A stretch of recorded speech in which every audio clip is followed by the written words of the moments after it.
परेशान करेंगे। हाँ, नमस्कार, मैं हूँ गजानंद वर्मा। कक्षा 12 के लिए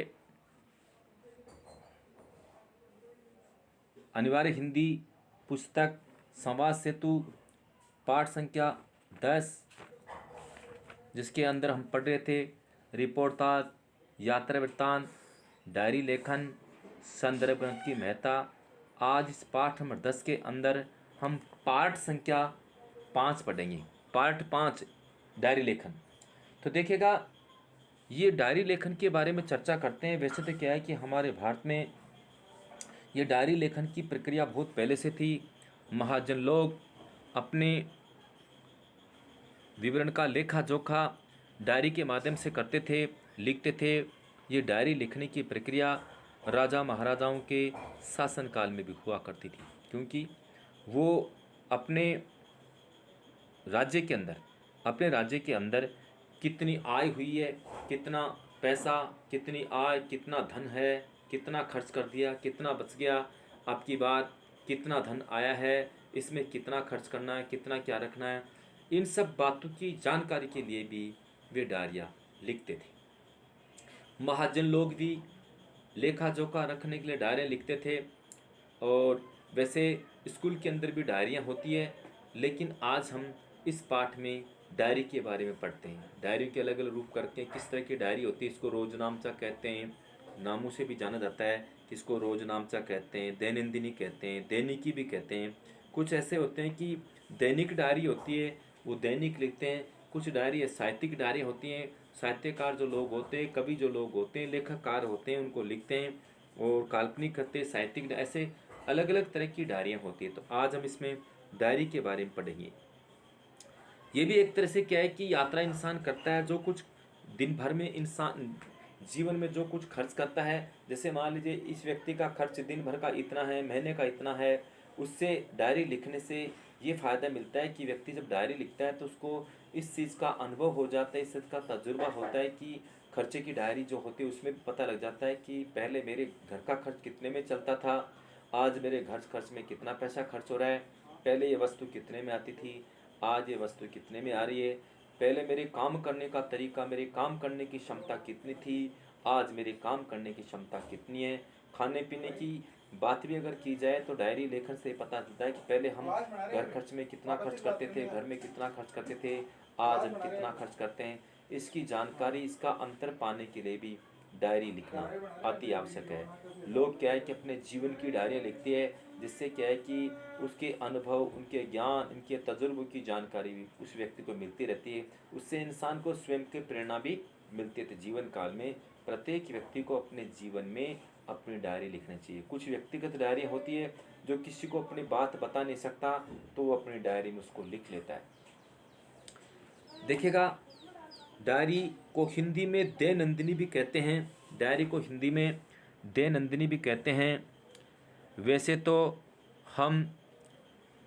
तो हम सब कभी न कभी डायरी लिखते हैं। विद्यालयों में अध्यापक डायरी लिखवाते हैं और वे गृह कार्य देते हैं। विद्यालय गतिविधियों की अन्य सूचनाएं भी विद्यार्थियों को डायरी में लिखवाई जाती है। किंतु हम जिस डायरी विधा की चर्चा कर रहे हैं वह विद्यालय डायरी से थोड़ी भिन्न है। व्यक्ति जब अपने अनुभवों को प्रतिदिन लिखता है वह डायरी कहलाती है। इसे रोजनामचा, दैनंदिनी और दैनिकी भी कहते हैं। देखिए कि व्यक्ति की दैनिक जो डायरी होती है उसमें क्या है कि इंसान जब शुरुआत में डायरी लिखता है तो उसकी लिखने की जो कला है कमज़ोर हो सकती है।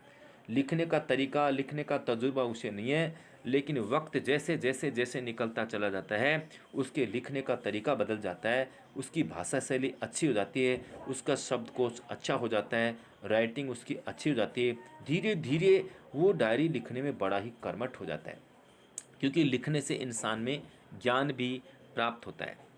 भारत में डायरी लिखने की परंपरा नई नहीं है, अर्थात ये परंपरा तो पहले से चली आ रही है।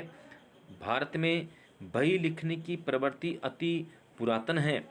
जैसे व्यवसायी दैनंदित लेखा जोखा बही खाते में ही करता आया है। रोजाना जो होता था, खर्चा होता था, किसी को क्या देना है, किसी से क्या लेना है, वो दैनंदिन डायरी रखते थे। उसके अंदर रोज़ाना का लेखा जोखा करते थे। कई शताब्दियों से यहाँ डायरी लिखी जा रही है। लगभग सभी सम्राटों, राजाओं के यहाँ रोजनामचा लिखने वालों की नियुक्ति इसी कार्य के लिए की जाती थी।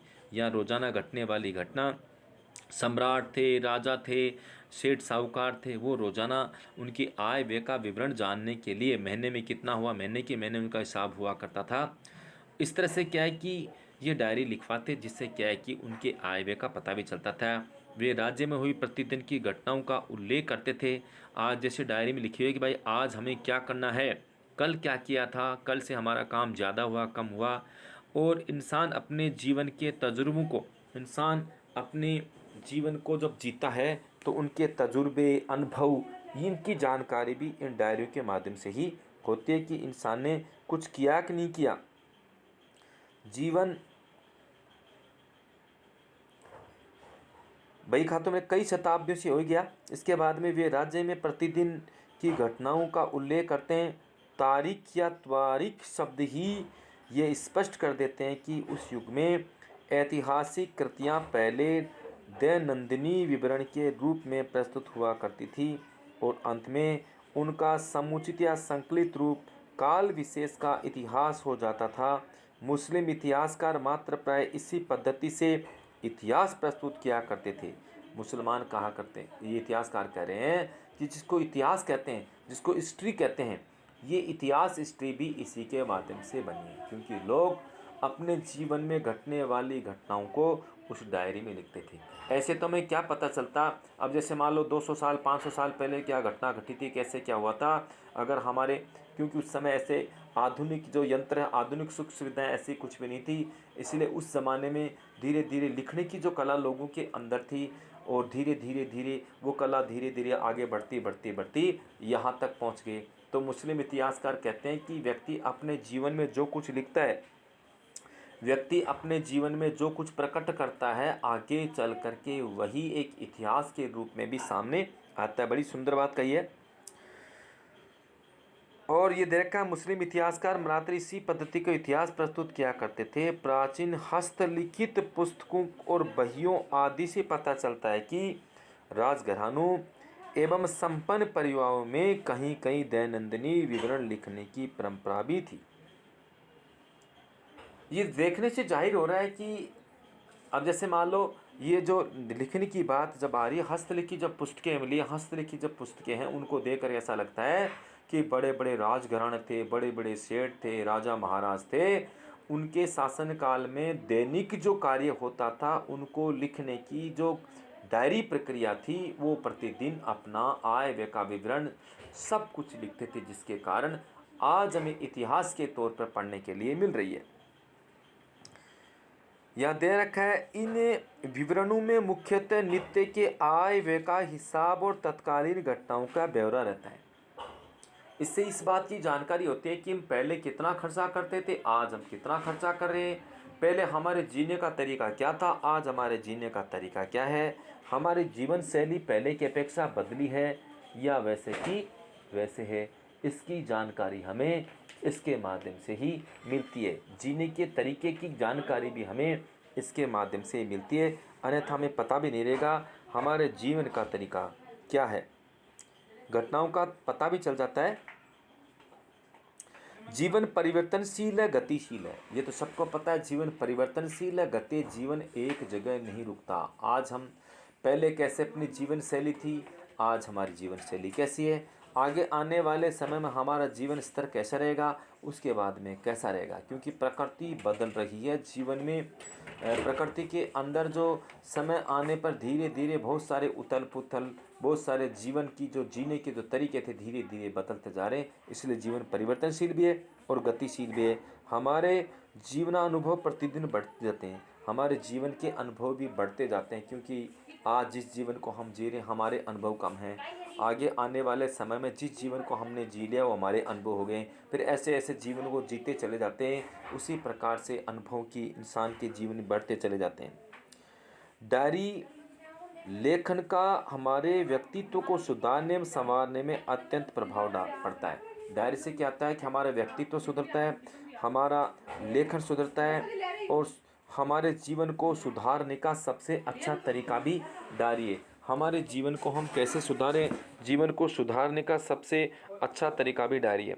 जीवन के आरंभिक दिनों में डायरी लेखन का कार्य कालांतर में बड़ा मूल्यवान सिद्ध होता है। आज हम जिस डायरी को लिख रहे हैं, व्यक्ति का जीवन जैसे जैसे जैसे बढ़ता चला जाता है, वो डायरी, वो लेखन उसके लिए बहुत ज़्यादा महत्वपूर्ण बन जाता है, क्योंकि उस डायरी से उसको पता चल जाता है कि मेरे जीवन जीने का तरीका पहले कैसा था, अब मेरा कैसा है, अच्छा है एक बुरा है। मैं पहले अपने घर में कितना खर्च करता था, आज मैं कितना खर्च करता हूँ। आज मेरा कितने रुपए में खर्च होता है, मैं पहले कितने कमाता था, आज मैं कितने कमाता हूँ। इसके अलावा मेरी काम करने की कैपेसिटी पहले कितने थी, आज मेरी कैपेसिटी कम हुई है कि बढ़ी है। उसकी जानकारी प्राप्त करने के लिए भी डायरी बहुत ज़रूरी है। यह दे भी रखा है, डायरी लेखन का कार्य कालांतर में बड़ा मूल्यवान सिद्ध होता है। अधिक आयु, यह दे रखा है, जीवन के आरंभिक दिनों में डायरी लिखने का कार्य कालांतर में बड़ा मूल्यवान सिद्ध होता था। अधिक आयु में जब हम हमारी लिखी डायरी को देखते हैं तो हम पाते हैं कि पूरी दुनिया की अपेक्षा हम में कितना परिवर्तन हुआ है, हमने जीवन को किस ढंग से जिया है। हमें सोचने का अवसर मिलता है कि हमने अपने जीवन में क्या खोया, क्या पाया। इसकी जानकारी हमें ये भी मिलती है कि जीवन में हमने कुछ खोया या पाया, हमने जीवन में क्या तो खो दिया और क्या पाया है। अगर खोया ही खोया है, पाया कम है तो पता लगेगा, और खोया कम है पाया ज़्यादा तो भी पता लगेगा। तो इससे क्या है कि इंसान में जीने का एक तरीका भी आता है। हमें ये सोचने का अवसर मिलता है कि हमने अपने जीवन में क्या खोया और क्या पाया। हमें ये पता चलता है कि पिछले दिनों की तुलना में हम जीवन में कितने गंभीर और परिपक्व हुए हैं।